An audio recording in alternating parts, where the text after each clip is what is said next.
2018 का एग्जाम का क्वेश्चन है।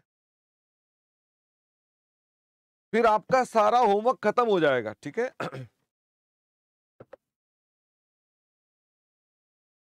ध्यान से आंसर देना। क्या मैं आपको कंफ्यूज कर सकता हूं? हिमांशु कह रहे नहीं, मैं तो करूंगा। Balance sheet of X and Y is given. Balance sheet में कोई प्रॉब्लम नहीं है। अगर आपको कोई चीज पूछनी है तो बताओ। रिटायरमेंट ग्रेच्युटी फंड, क्या ये लायबिलिटी है कि रिजर्व है? ये क्या होती है? ये लायबिलिटी होती है। Goodwill, land and building, machinery, inventory, debtor, cash. 10% preference को पे करना है 10% प्रीमियम पर by issue of preference shares. कोई प्रॉब्लम? हमने प्रेफरेंस शेयर को पे करना है प्रीमियम पर। Goodwill of Y limited, X की बात कर रहा है कि दोनों की बात कर रहा है कि वाई की बात कर रहा है? सिर्फ वाई की बात कर रहा है। इज टू बी कंप्यूटेड, और पता नहीं क्या क्या क्या क्या क्या क्या क्या क्या लिखा हुआ है। मैं शॉर्ट में कह दूं गुडविल 1,00,000 रुपए है, तो कोई दिक्कत की बात? अगर मैं इतना सब कंप्यूट कर दूं तो यानी मैं सरल भाषा में कह रहा हूं इसकी गुडविल कितने की है? 1,00,000। कोई दिक्कत तो नहीं भाई? आप ढूंढोगे अपने आप, तो मैं तो आपको एक रेडीमेड आंसर दे दिया। आई डोंट नो कितनी है, मैंने ऐसे ही लिख दिया 1,00,000। अच्छा ये बताओ, एक्स लिमिटेड के गुडविल के बारे में कुछ कहा हुआ नहीं है, क्या आप उसको दोबारा रिकैलकुलेट करोगे? एक्स लिमिटेड के बारे में कुछ कहा नहीं है। अगर मैं कह देता तो क्या आप तब इसको भी रिकैलकुलेट कर लेते? इसको भी कर लेते। मान लो वो निकलाती 2,00,000, कोई दिक्कत तो नहीं। लैंड एंड बिल्डिंग की नई वैल्यू पता है, इन्वेंट्री को चेंज करने को पता है। There was an unrecorded asset in the books of Y जिसको वैल्यू 15,000 है और इसको भी टेक ओवर करना है। इसका क्या मतलब है? कोई अनरिकॉर्डेड एसेट है 15,000 का, इसको भी लेना है। मतलब ये कि एक एसेट है जिसकी यहां वैल्यू कितनी लिखी हुई है? 0, बट उसकी वैल्यू कितनी है? 15,000। तो जैसे आप किसी भी चीज को रिवैल्यू करके लेते हो, तो क्या इसको भी लेना पड़ेगा आपको? द आंसर इज यस, इसे भी लेना पड़ेगा। और trade payable of Y include 20,000, ये कॉन्ट्रा का पॉइंट हो गया। Equity shareholders of Y will be issued equity shares at, intrinsic value लिखा होता तो क्या करते आप? अगर वो कहता है एट इंट्रिंसिक वैल्यू, तो आप क्या करते? अगर इंट्रिंसिक वैल्यू कह देता तो मुझे ये बताओ, ये सवाल होता कौन से मेथड से? पहले तो सबसे पहले मेथड बताओ, मेथड कौन सा होता? जैसे ही आप बोल रहे हैं वैसे ये 5% प्रीमियम लिख दे या इंट्रिंसिक वैल्यू लिख दे। क्या आपको नंबर ऑफ शेयर्स पता है? चाहे इंट्रिंसिक वैल्यू लिख दे, चाहे 5% प्रीमियम लिख दे, नंबर ऑफ शेयर तो पता नहीं। तो मेथड तो इन ऑल सिचुएशन कौन सा आने वाला है? मेथड कौन सा आने वाला है? Net asset method. जब नेट एसेट मेथड लोगे तो गुडविल क्या नई वैल्यू वैल्यू वैल्यू लोगे? पुरानी कंपनी को जब टेक ओवर करोगे तो गुडविल 1,00,000 लोगे क्या 75,000 लोगे? कौन सी गुडविल लोगे? अनस ने कहा ओल्ड वाली लेंगे, 75,000 लेंगे। ओके। और सुखदी नहीं, एक बच्चे का नाम ऊपर चला गया, उन्होंने भी कहा जब नेट एसेट मेथड लेंगे तो गुडविल 75 वाली लेंगे। कैसे कैसे आंसर दे रहे हैं। जब पीसी निकालोगे तो गुडविल कौन सी लोगे? 1,00,000 रुपीज की गुडविल लोगे। अब मुझे ये बताओ, जब पीसी निकल आएगी तो डिवाइडेड बाय, अगर मैं ये 5% प्रीमियम वाली बात करूं तो डिवाइड किससे करोगे? भाई पीसी है, आपने इक्विटी शेयर में देना है 5% प्रीमियम पर, तो आप किससे डिवाइड करोगे? 10 रुपए 50 पैसे। तो क्या निकल जाएगा नंबर? पर मैं अगर आपको ये कह दूं ये एट इंट्रिंसिक वैल्यू है तो क्या करना पड़ेगा? अगर मैं कह दूं ये इंट्रिंसिक वैल्यू है तो क्या करना पड़ेगा? नई कंपनी की क्या ढूंढोगे? नई कंपनी की क्या ढूंढोगे? Intrinsic value. जब नई कंपनी की इंट्रिंसिक वैल्यू ढूंढोगे तो गुडविल कौन सी लोगे, 2 लाख या 1.5 लाख? नई कंपनी की इंट्रिंसिक वैल्यू जब लोगे तो गुडविल कौन सी लोगे? तो गुडविल लोगे 2 लाख। और जब बैलेंस शीट बनाओगे नई वाली तो गुडविल क्या लोगे? जब बैलेंस शीट बनाओगे तो क्या लोगे? तो लोगे 1.5 लाख। मेरे पास आपके गलत मलत आंसर्स आए हैं। मेजॉरिटी ठीक आए हैं, पर मेरे पास गलत मलत आंसर आए हैं। इधर ध्यान देंगे। मार्कर कहां रख दिया? इधर देखेंगे, मेरी बात को फिर से सुनेंगे।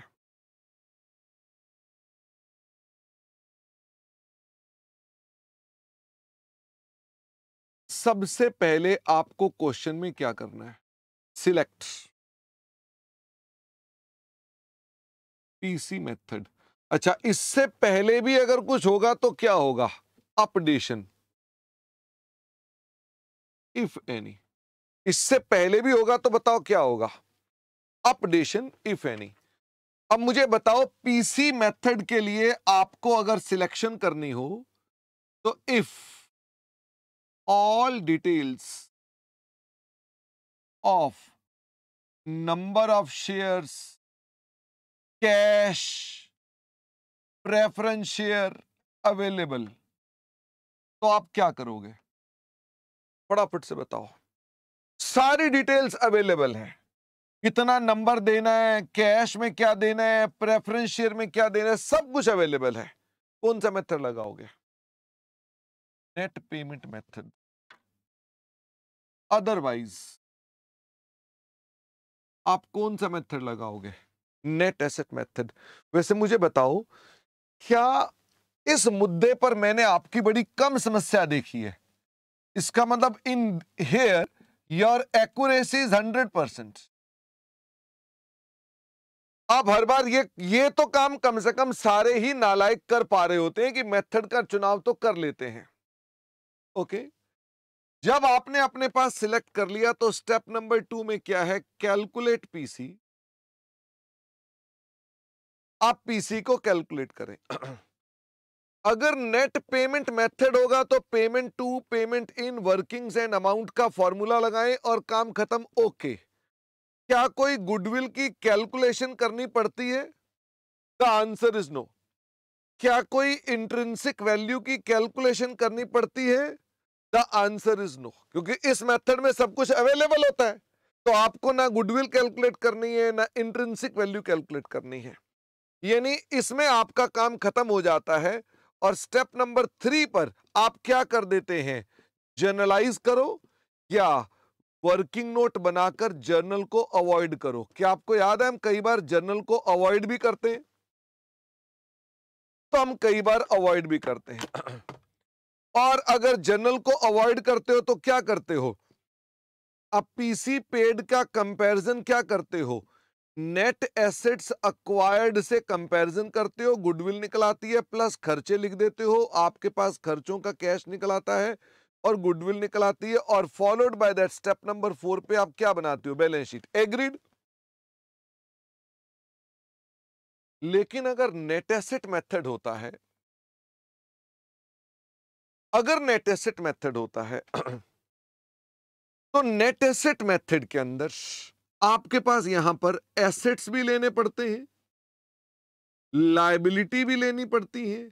किस वैल्यू पे लेनी पड़ती है? At agreed value. यहीं पर आकर के इंस्टीट्यूट आपको गुडविल में गड़बड़ कर देता है। गुडविल को कई बार कहता है कैलकुलेट करके दिखाओ। मुझे ये बताओ, पीसी के लिए गुडविल निकालोगे तो कौन सी वाली गुडविल निकालोगे? ओल्ड कंपनी की कि नई कंपनी की? पीसी के लिए गुडविल निकाल रहे हो तो किसकी निकालोगे? ओल्ड कंपनी की, क्योंकि आप ओल्ड को ही तो टेक ओवर कर रहे हो। अब इसे कैलकुलेट करने के लिए आपके सवालों में 3 चीजों की आवश्यकता पड़ती है: एफएमपी, कैपिटल एम्प्लॉयड और नंबर ऑफ ईयर परचेज या नॉर्मल रेट ऑफ रिटर्न। इनकी आवश्यकता आपको पड़ती है। एग्रीड? एफएमपी में ध्यान रखें, क्या ध्यान रखें? कि आपने नॉन ट्रेड इन्वेस्टमेंट की इनकम को हटाना है, एबनॉर्मल लॉस को ऐड बैक कर देना है, एबनॉर्मल गेन को माइनस करना है। एग्रीड? क्या अदरवाइज पीसी में कुछ करना है? क्या नॉन ट्रेड का पीसी में कुछ करना है? ना ना ना ना, ये तो गुडविल का कॉन्सेप्ट हो गया। क्या यहां पर मैं टोटली फाउंडेशन पे चला गया?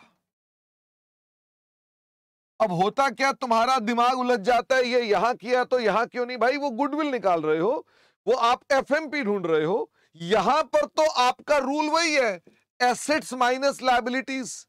क्या यहां ऑल एसेट्स टेकन ओवर लोगे इंक्लूडिंग नॉन ट्रेड इन्वेस्टमेंट? फटाफट से बताओ, क्या यहां ऑल एसेट लोगे including non trade investment? The answer is yes, यहां सारे लोगे।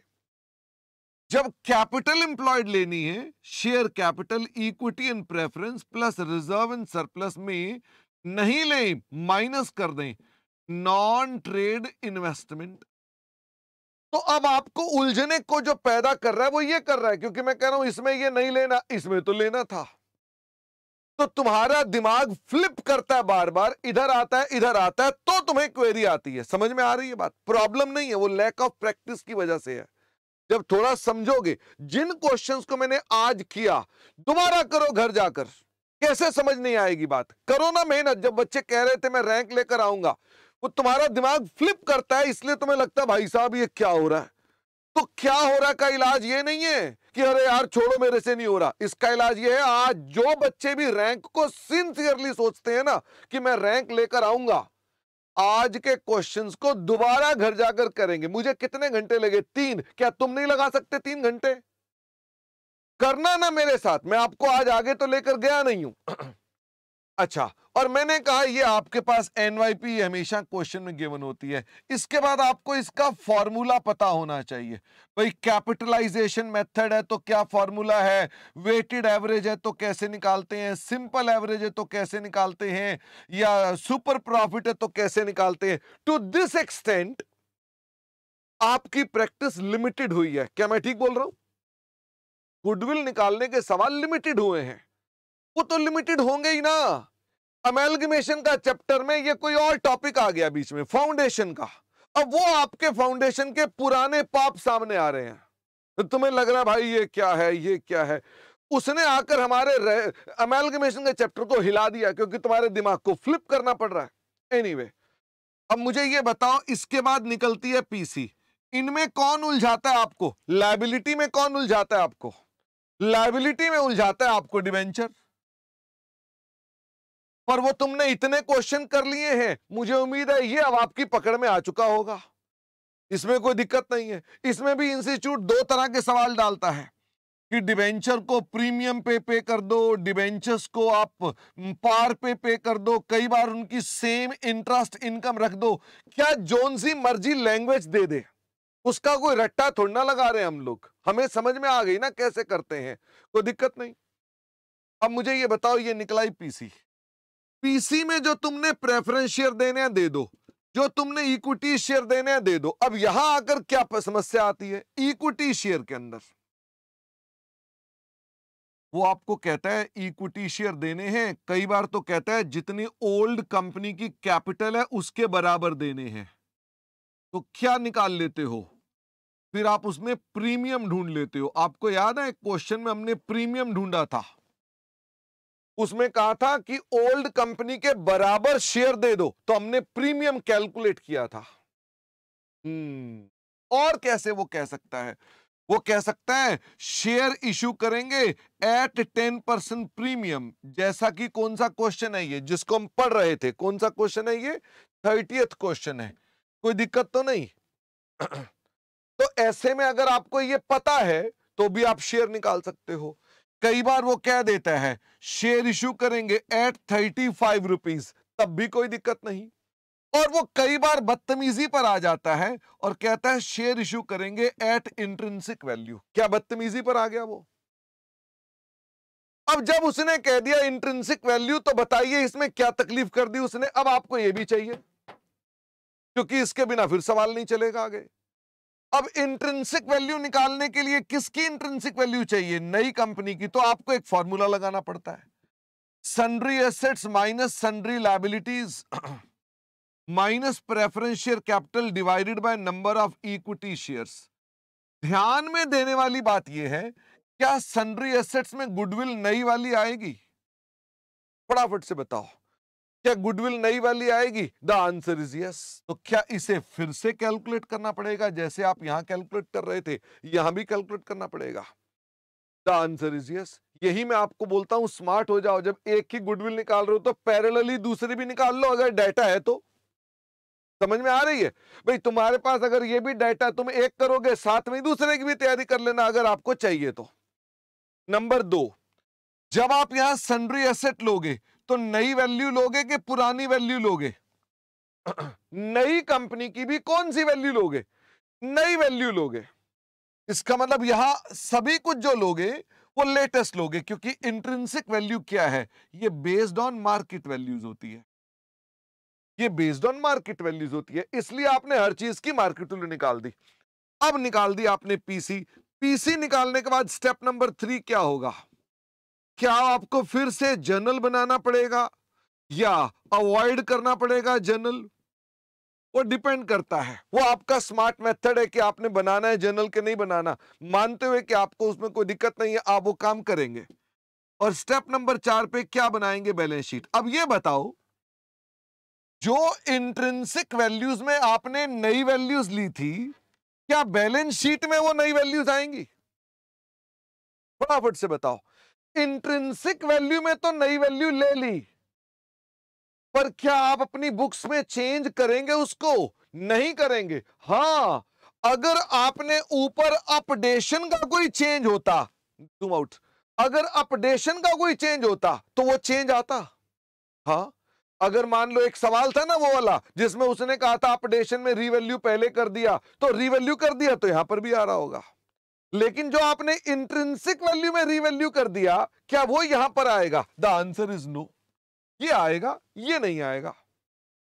इसका मतलब आपके पास ये आ जाएगा। और जो जर्नल में आपने धंधा टेक ओवर किया है, ये कौन सी वैल्यूज पर टेक ओवर करोगे?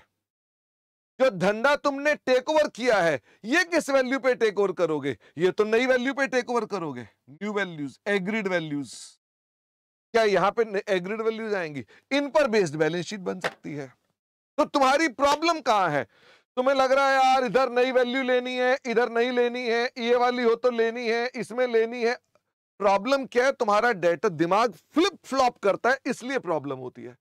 ये फ्लिप फ्लॉप की प्रॉब्लम कैसे सुलझेगी? क्या मेरे 10 सवाल और करने से सुलझेगी? The answer is no. आपकी प्रैक्टिस से सुलझेगी। आप में से जो समझदार है वो मेरी बात को समझेंगे। मेरे को आपसे टॉप के रैंक लेकर आने हैं। मेरा लालच ये है, 1 से लेके 10 तक के रैंक आपके बैच से लेने हैं मैंने। और आपको ये बता दूं, जो हमारी क्लासेस हैं, आपके अगल बगल जितने बच्चे बैठे होंगे, जितने भी बच्चे बैठे होंगे, हर 6 बच्चे में से 1 बच्चा मेरे से पढ़ा हुआ होगा। ओके, इसका मतलब ये कि आपका कंपटीशन टफ होगा। तो आपके अगल बगल में जितने बच्चे बैठे हैं, अगर 50,000 बच्चा बैठता है, हर 6 बच्चों में से 1 बच्चा मेरे से पढ़ा हुआ होगा। इसका मतलब आप लोगों के लिए तनाव का मुद्दा है ये। इसका मतलब कंपटीशन टफ होगा। बट रियलिटी ये है, और मेरे को इसी से उम्मीद है कि भाई मैं उनसे 10 रैंक भी नहीं निकलवा पाया तो बेकार है मेरे पे पढ़ाना। तो 10 रैंक तो मुझे चाहिए ना। तो वो 10 रैंक वाले बच्चे आप में से ही निकलेंगे। और वो कैसे निकलेंगे? जब आप ये प्रैक्टिस करेंगे। तो बात समझ में आती है? अब मुझे ये बताओ कि ये जो क्वेश्चन नंबर 30th है, पढ़ो एक बार फिर से। क्वेश्चन 30th एक बार दिखाओ। गुडविल सिर्फ एक कंपनी का डाटा दिया हुआ है, तो दूसरे की निकालनी है कि नहीं निकालनी? फटाफट से बताओ। गुडविल सिर्फ एक कंपनी का डाटा दिया हुआ है, तो एक की निकालो, फिर दूसरे कंपनी की क्यों निकालेंगे? सिर्फ एक की निकालो। अच्छा, शेयर जो इशू करने एट 5% प्रीमियम पर है, तो क्या नई कंपनी की इंट्रिंसिक वैल्यू निकालोगे कि नहीं निकालोगे? क्या नई कंपनी की इंट्रिंसिक वैल्यू निकालोगे? नहीं निकालोगे। तो नई कंपनी की अगर इंट्रिंसिक नहीं निकालोगे, दिखाओ। अगर नई कंपनी की इंट्रिंसिक नहीं निकालोगे तो क्या आपको नई कंपनी के एसेट्स की वैल्यू चेंज करनी है? नई गुडविल चाहिए? वैसे ही नहीं चाहिए थी, वो दी भी नहीं हुई और आपको चाहिए भी नहीं थी। मेथड कौन सा लगना है इस सवाल में? इस सवाल में मेथड कौन सा लगना है? नेट एसेट्स मेथड लगना है। मैं थोड़ा थक गया, अब मैं इसका प्रिंट आउट दे देता हूं। क्या सिंसियरली दोबारा से क्वेश्चन 30 जिनकी क्वेरी थी इतनी चर्चा के बाद फिर ट्राई करेंगे? डू इट, नॉट बाय मी। मेरे आंसर करने से आपका फायदा नहीं होगा मेरे बच्चे, फायदा आपके काम के करने से ही होगा, मेरे काम करने से फायदा नहीं होगा। ओके अच्छा, इसका रिवीजन वीडियो था ना, ये मेरे ख्याल से आखिरी की जो चर्चा हमने की है, जब मैंने ये डिस्कशन स्टार्ट किया है ना, इसका वीडियो बना के डाल देना, ठीक है? मैं वीडियो ऑन नहीं किया।